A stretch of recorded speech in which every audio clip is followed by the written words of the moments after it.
अस्सलाम वालेकुम, welcome to another vlog. और आज वीलॉग में हम बनाएंगे गर्मा गर्म fried Lahori fish. Lahori fish को स्टार्ट करने से पहले हमें जो इंग्रेडिएंट्स रिक्वायर्ड है उसमें फ़िश ली है मैंने 2 kg, ठीक है। और फ़िश को मैंने कट्स लगा लिए हैं। अब मैं लूँगी अनारदाना जिसको मैं पीसूँगी। उसके बाद मैंने लिए 4 लेमन, लहसुन और हरी मिर्चें।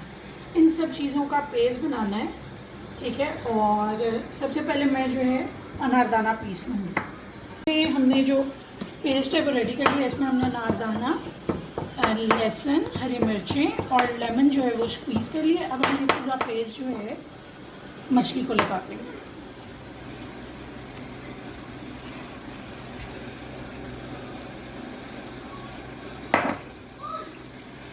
मछली को ये पेस्ट लगाने के बाद, क्योंकि अभी आपने देखा ये हर पीस पे जो है वो लगा हुआ नहीं है, तो सारा पेस्ट लगाने के बाद 2 सीक्रेट इंग्रेडिएंट हैं जिसके अंदर हमारे पास है अजवाइन का पाउडर। ये मैं ऐसे इस पर स्प्रिंकल कर दूंगी। 1 टीस्पून जो है अजवाइन मैंने इसको लगा दी है। और अब इसके बाद मैं अंदाजे से 2 टेबलस्पून जो है वो सिरका भी ऐड कर दूंगी। ये सब लगाने के बाद हम फिश को जो है वो 1 आवर के लिए मैरिनेट होने के लिए छोड़ देंगे और उसके बाद हम इस पर कोटिंग करके इसको फ्राई करेंगे। तो हमने मैरिनेट होने के लिए छोड़ दिया और अब बारी है इसके ड्राई इंग्रेडिएंट्स को इकट्ठा करने की, जो कि हम इसको क्रिस्प करने के लिए लगाएंगे। जिसमें मसालों में हमने लिया नमक, लाल मिर्च, हल्दी, सूखा धनिया पाउडर, ज़ीरा और गरम मसाला पाउडर। अब हम ऐसे करेंगे कि एक बाउल के अंदर अंदाजे से मैं लूँगी 1 कप बेसन। एक बड़ा कप बेसन के अंदर हम ऑलमोस्ट 4 टेबलस्पून जो है वो कॉर्नफ्लोर ऐड करेंगे, क्योंकि मुझे अंदाज़ा है तो इसके अकॉर्डिंगली जो है मैंने इसको लिया। अब मैं इसमें ये मसाले ऐड कर दूँगी। मसाले ऐड करने के बाद हम इस पाउडर को जो है मिक्स कर लेंगे।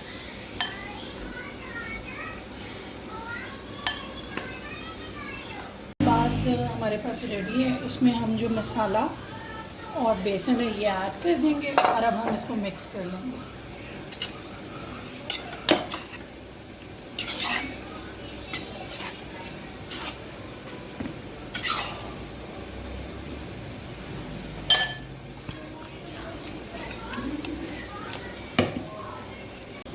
फिश को बेसन और कॉर्नफ्लोर और सारा मसाला लगाने के बाद एक एक पीस जो है वो इस तरह से रेडी है फ्राइंग के लिए। अब हम ऑयल प्री हीट में फिश ऐड करके इसको आप चाहें तो मैरिनेट करने के लिए 1 से 2 घंटे के लिए रख सकते हैं। और अगर आप नहीं रखना चाहते तो आप डायरेक्टली भी फ्राई कर सकते हैं। फिश जो है वो फ्राइंग के लिए रेडी है और ऑलरेडी प्री हीट ऑयल के अंदर अब हम इसको फ्राई करने के लिए ऐड कर देंगे। बहुत ज़्यादा गर्म ऑयल नहीं करना, क्योंकि गर्म ऑयल में फिश जो है वो एकदम क्रिस्पी हो जाएगी और अंदर से जो है वो प्रॉपरली कुक नहीं होगी। इस तरह से आप कैपेसिटी के अकॉर्डिंगली इसको फ्राई करने के लिए ऐड कर सकते हैं पैन के अंदर। फिश फ्राइंग के बाद जो है वो रेडी टू सर्व है।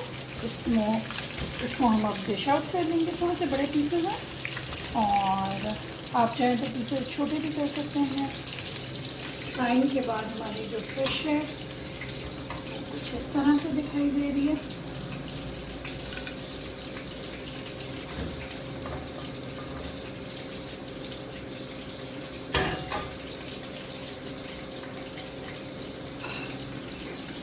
गार्निश करने के लिए मैंने स्प्रिंग अनियन लिए हैं।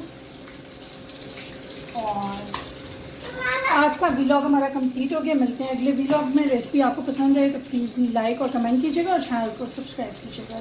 Thank you.